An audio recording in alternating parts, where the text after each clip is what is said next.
I just want to take a quick chance to touch base, Arthel, with Trey Yingst.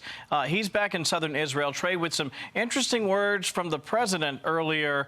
We heard him here on Fox News. Trey, what do you have?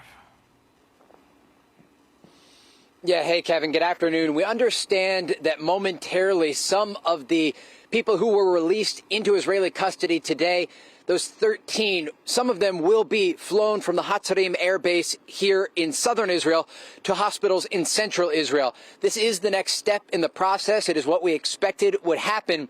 2 of the hostages that were released have already been taken to medical facilities, likely 2 of the elderly women that were released who are in need of more immediate medical attention. Overall, though, Israeli officials say they are happy with the condition of the hostages that were released today by Hamas.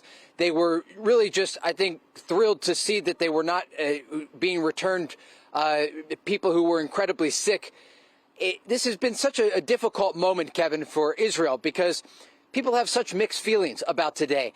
They are so excited that the first group of hostages has been released, and they hope that it is the beginning of a 4-day process that will see 50 Israeli hostages coming home. But they also understand the fighting will continue inside Gaza, and so the posture of Israeli forces remains high at this hour. That ceasefire that started at 7 a.m., it has held so far.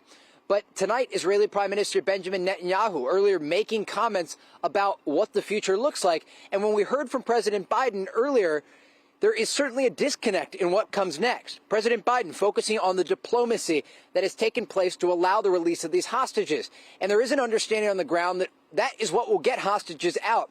They are negotiating with Hamas, an organization that cannot be trusted in many of these conversations, but also an organization that is willing to come to the table when the Qataris are mediating. When it comes to the military action, though, that is the big question, Kevin. What happens next after this ceasefire is complete? And the reality is Israel says they will go back to a full-scale operation against the Gaza Strip. Kevin?